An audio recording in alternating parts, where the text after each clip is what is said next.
keep on, keep on, keep on. I am doing this, do it with it. I am doing this to the end, doing it. I am doing this, do it with it. I am doing this, doing this, doing it to the end.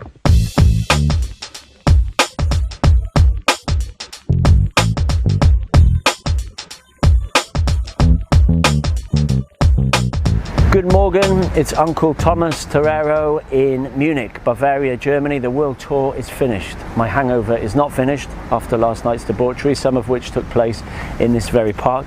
Not with that man. Craig is still missing. We shall tell the tales another time on a podcast. But the boot camp here, yesterday done. Documentary filming pretty much done, apart from some London segments. Documentary coming out in late autumn, early winter. I've got to produce it, to edit it, and then I'll send it off for a bit of post-production. But anyway, thank you if you stuck with these videos. Thank you if you came on a sold-out boot camp. A big thank you if you took part in the documentary. You were the reason we flew around the world. It had nothing to do with us getting laid. And thank you very much for all the support. If you just come up to me and you've said hello. Apologies, I didn't have time to do the meetups, but this tour was manic, as you shall see in the documentary. Q&A to finish, and then we will be back to the usual schedule of podcasts and weekly videos. Okay, let us dive in. For the last time, the Italian struggler. He says, I like the name, Degim is hard. Yes, we all know that, particularly in the beginning, as in learning any new skill, there is a phase you have to go through in which you're supposed to struggle. Correct. What are your best advices?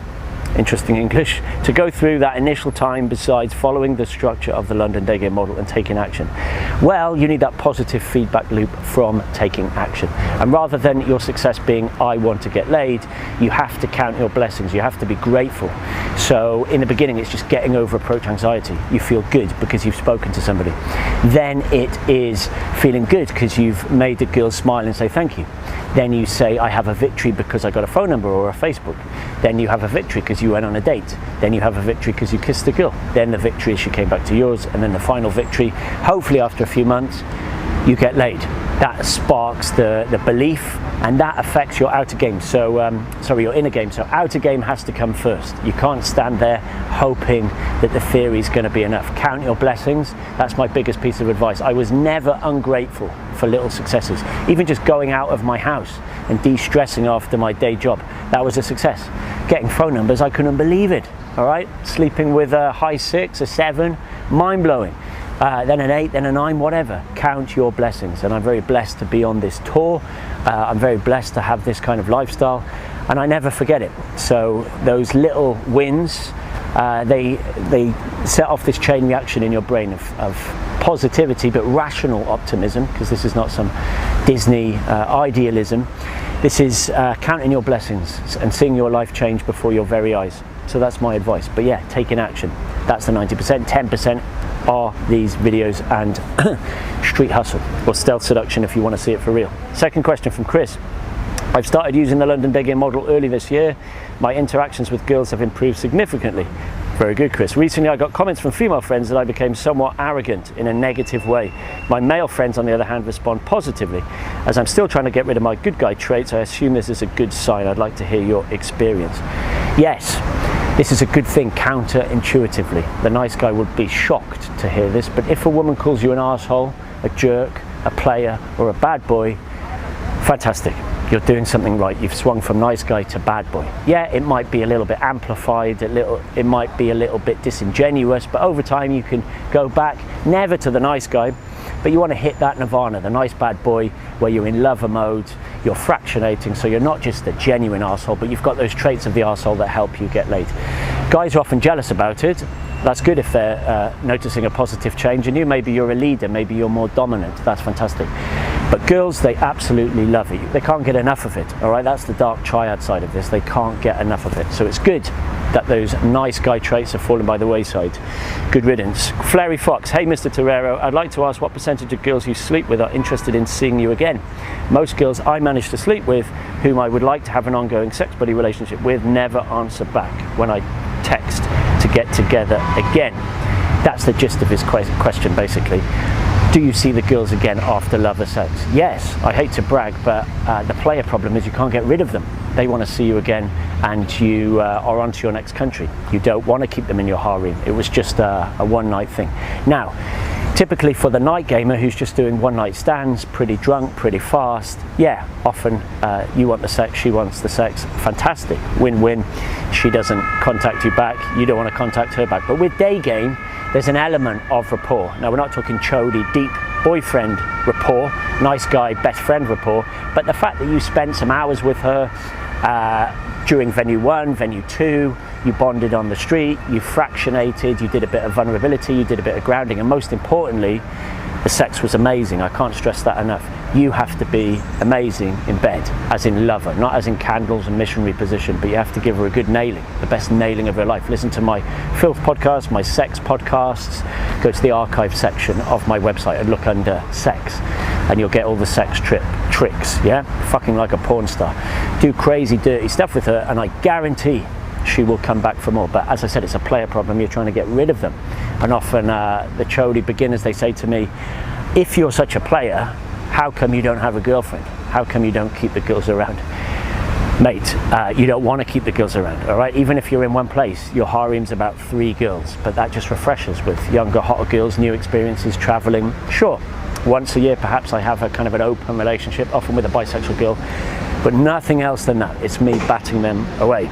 Next question, Luis. Can I tell you something, Tom? Yes, you can. Well, I can't do day game here in Houston, that's Texas, America, because all the people are in their cars. And I think I can't do it because there's no busy place here. There's mall, but it's not the same like the street. I'm very enthusiastic, blah, blah, blah, blah. For me, it's ridiculous to go and looking for approaches in shops and malls. What do you suggest? I'm 18 years old. Tough love from your uncle, Tom Torero, that's bullshit. That's a limiting belief. I've been to Houston. I've been to a lot of American cities. You have to day game in Whole Foods. You have to day game in Starbucks. You have to day game in malls. The one, I've forgotten the name of it, the giant one in Houston, it's enormous. If you go into H&M and Zara and Topshop and Gap and all these stores, you won't see the same girls. It's all in your head. That's the spotlight effect. That's the fear. You've got a lot of weasels. Now, I know approaching indoors, you've got to be calibrated. You've got to call out the elephant in the room. You've got to watch out for IODs. You've got to give a time constraint. But that's largely what I do, okay? You've got parks, you've got university campuses. You could go down to NASA and pick up the tourists. You've got a waterfront, I think. So limiting beliefs. Stop those limiting beliefs and dive in. You're 18 years old, you lucky bastard. I started when I was about 27, 28. It takes 2 years to nail for professional nailing. So go for it, Louise. 2 years, you can be a pimp. Damien, Tom, I have a really hard time approaching. When I pass a girl I like, I just keep walking. When I see a girl I like, I won't run after her, and so on. I give 0 fucks about rejection, thank God. It does not faze me at all. So that is not my issue. I came to a conclusion that my ego just won't let me change. I go out quite often, but nothing happens. I am challenging my ego this way, but it always ends up with me wasting hours walking around the city, or worst case, getting into the self-pity downward spiral, ending up depressed, blah, blah, blah, blah. Again, tough love. That email smells of bullshit, because you're saying you're not worried about rejection. You are. This is ego protection. You have approach anxiety. Step number 1 of being an alcoholic and getting over it is to say, I have a problem. Step number 1 of starting day game is to admit to your ego and to yourself, and then to me through an email, you have approach anxiety. You do. You're scared of rejection. You're scared of that ego taking a hit. You have to get over this. Use my free coaching audio. Stick it in your ears, not somewhere else, and do the baby steps, directions, hit and run, standing, 6s, 7s, direct, stacking, etc., etc., until you get over approach anxiety. How many does it take to desensitize? About 200. Does it ever go away? No. First one's the worst one. It always feels slightly weird, okay? Like doing a video in a park. People are listening. There's a girl on a bench over there listening to my every word. There's people driving around. There's tour groups. It feels weird, but this is normal, okay? So you've got to just jump in. First one's the worst one. And no more excuses, Damien. Don't lie to yourself. Demetrius, if we've got time, yeah, Demetrius. Since you don't do night game, what do you do for fun during the evening? This is a funny question. I would like to focus more on day game, but I feel as though I should be going out and doing something on the weekends, not just staying at home. Do you think I'm at home playing chess or World of Warcraft or just watching Netflix? No. In the evening, I'm going out with girls. I'm going out on dates. I'm seeing girls again. I'm going out and doing gutter game. I'm going out with a wing, having beers, exploring the city, meeting other day gamers. I don't have time to to play chess or World of Warcraft, video games, etc, etc.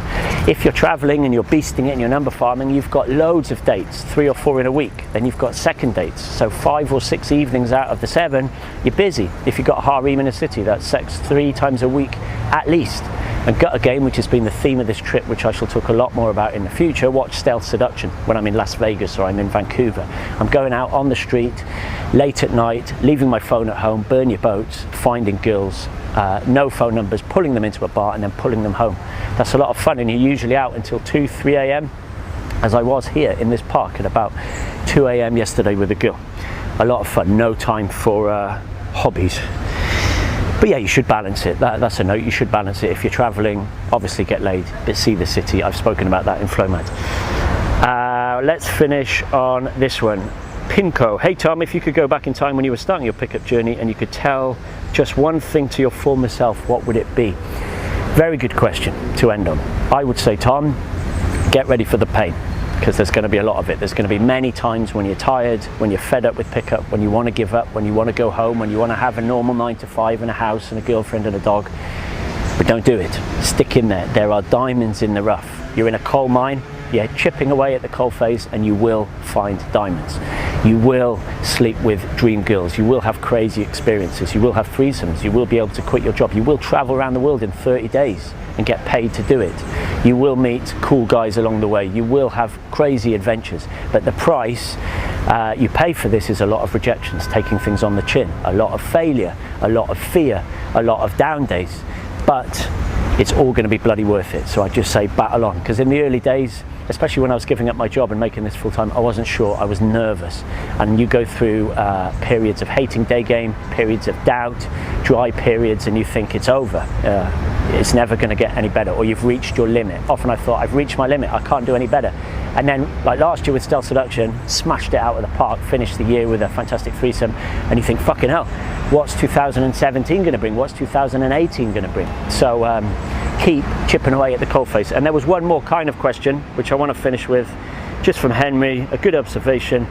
And cheers for all your emails, Henry, very encouraging. Henry says, what's in the silver travel case, Tommy boy? Because usually I just travel with that swag bag. I look like I've just done a diamond heist.